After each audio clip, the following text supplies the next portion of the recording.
दादागिरी का दौर, यानी आपने देखा होगा एक सांसद बोलते हैं हम बम फेंकेंगे, वो भी पत्रकारों को धमकी देते हैं, कहते हैं कि आपको हम खाना देते हैं, जैसे कि कोई उपकार कर रहे। कोई एक्शन हुई? रमेश म्हात्रे, सरकार ही उनका बचाव कर रही है। डॉक्टर्स पे हाथ उठाया, जिन डॉक्टर्स ने कोविड के समय पे खुद की जान की परवाह न करते हुए हम सभी की जान बचा रहे थे, उन्हीं पे आज उन्होंने हाथ उठाया। हॉस्पिटल में उनको छुपाया गया। वैसे ही महाड़ की आज जो घटना है, क्यों करे कोई काम? यही बात है कि ये दादागिरी क्या, ये चिंदी चोर है, सिर्फ आवाज करना जानते हैं बस। आदित्य जी, यही सवाल है कि जिस तरह से कल उनकी भाषा थी सीएम की, इसके पहले देखने को नहीं मिली और दादागिरी के रूप में दिखाई दे रहे थे। और उनसे जवाब मांग रहे हैं महाराष्ट्र, लेकिन उनका धमकी भरा संदेश। उनकी धमकी विपक्ष को नहीं थी, उनकी धमकी हर उस व्यक्ति से थी जो इस राज्य में हो या देश में हो, सवाल उठाने के, सवाल पूछने के, जो भ्रष्टाचार है उस पर सवाल पूछने की हिम्मत करती है, उनके खिलाफ वो धमकी थी। और वो वही कोशिश कर रहे हैं कि उनकी धमकियों के माध्यम से वो भाजपा के केंद्र सरकार को दिखाए कि वो कितने लायक है भाजपा के केंद्र सरकार के मंत्रिमंडल में बैठने की। एमआईएम का एक मामला है कि एमआईएम के जो पार्षद है बीएमसी के, उनका नगर सेवक पत्र दिखा दिया कि ओबीसी का जाली सर्टिफिकेट उन्होंने फेक सर्टिफिकेट पेश किया था।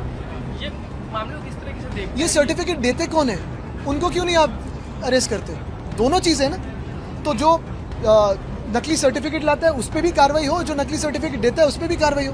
मंगल प्रभात लोढ़ा जी इन्होंने कहा है भारत कृषि प्रधान देश नहीं है, तो वो सिर्फ स्टार्टअप्स के कारण ही भारत की अर्थव्यवस्था जो है वो आगे बढ़ रही है। बिल्कुल, और यही लोढ़ा साहब स्टार्टअप्स में जाए, बिल्डिंग का व्यवसाय छोड़ दे और स्टार्टअप्स में जाए। कृषि प्रधान देश या जो भी इतिहास के वो पन्ने पढ़ते आए अभी तक, मुझे लगता है कि लोढ़ा जी बात एक करते हैं और उनके जो परिवार में बिजनेस है वो दूसरी बात करते रहते हैं। जैसे उन्होंने नाम बदलने की कोशिश की एक हॉस्पिटल की, कहते हैं कि भारतीय नाम दिया जाए। तो फिर मैं यही कहना चाहता हूँ लोढ़ा साहब से कि जो वर्ली सीफेस पे उनकी जो बड़ी एक स्कीम आ रही है, जो खुद का बंगला है, वही प्रोजेक्ट को वो सूबेदार रामजी अंबेडकर नगर ये नाम दे। मैं उनका स्वागत तो करूँगा, उनका सत्कार भी करूँगा। ये बयान आ रहा है कि आपको लगता है ये कई सारे जो किसान हैं उनका अपमान हो सकता है? बिल्कुल, क्योंकि यही भाजपा है जो किसानों को अर्बन नक्सल कहती है, यही भाजपा है जो किसानों को माओवादी कहती है, यही भाजपा है जो विद्यार्थियों को दहशतवादी कहती है। तो भारत और भारतीय जनता पार्टी, इसमें बहुत बड़ा अंतर है, अभी हम जानने लगे। चौहान जी कह रहे हैं कि केंद्र सरकार जो है एनसीपी शरद पवार पार्टी के कुछ सांसदों पर दबाव डाल रही है, ऑपरेशन तुतारी के तहत ये किया जा सकता है। नहीं, देखिए, ये ऑपरेशन टाइगर, ऑपरेशन तुतारी नहीं है, ये सारे ऑपरेशन देवेंद्र फडणवीस है। और डिलिमिटेशन करके उनको तो दो चीज़ें करनी है, यहाँ तो मुख्यमंत्री बदलने हैं, लेकिन डिलिमिटेशन करके वहाँ केंद्र सरकार में महामानव डॉक्टर बाबा साहब अम्बेडकर ने जो हमें अधिकार दिए वो छीनने आपसे। happening in Mumbai monsoon right now, but there is an allegation that Shiv Sena UBD was in power for 20 years and nothing was done. Who's raising this allegation? The general sentiment appears to be Not at all. Not at all. It is the BJP who makes false allegations, and the BJP was with us for 20 years out of those 25 years.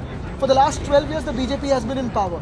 We have shown our work. Show me one city that the BJP has ruled in the last 12 years with its double-engine sarkar and the city has progressed. I can show you 50 cities that the BJP has taken behind. The other thing is, in the last 2 years, 21-22, we created a rainwater holding tank in Milan subway. Show me one work like that the BJP has done. We made a flood control tank in Hind Mata and Gandhi Market. Show me one thing like that the BJP has done.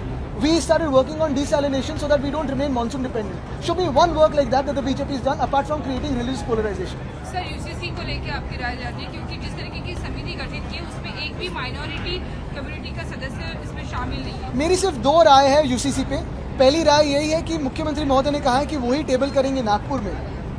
मैं सिर्फ इतना पूछना चाहता हूँ कि क्या वो assured है कि वही टेबल करने वाले हैं कि कोई दूसरा आके टेबल करने वाला है।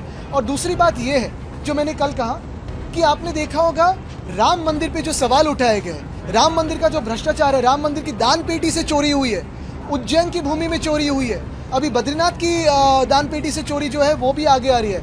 कल हमारे एक विधायक ने तुलजापुर मंदिर का विषय उठाया है। तो ये सारे इशू से डिस्ट्रैक्ट करने के लिए कोई दूसरा इशू ले रहे। महाविकास आघाडी आपको लगता है आता तेवढं मी येतं महाविकास आघाडी इंटैक्ट आपको लगता है, क्योंकि जिस तरह से आपकी नाराजगी राष्ट्रवादी कांग्रेस में, क्योंकि जब शरद पवार साहब को जब देना था सांसदी, उस वक्त आपने भी आपकी पार्टी को आपने प्रोजेक्ट किया था कि आपकी जगह है। कोई नाराजगी नहीं है और उनके खिलाफ भी कोई नहीं है। बात यही है, संसद के टाइम यही था कि रोल कॉल में हमारा आंकड़ा पहला था, हमारा नंबर पहला था, इसलिए हम दावा कर रहे थे। पवार साहब सबसे सीनियर हैं, लेकिन कल जो घटना घटी है, राउत साहब ने भी बयान दिए हैं, जो उनको दुख हुआ है वो व्यक्त हुआ है। और हम यही चाहते हैं कि कोई भी महाराष्ट्र से जो महाराष्ट्र लूट रहा है और जो राम मंदिर लूट रहा है उसके साथ ना बैठे।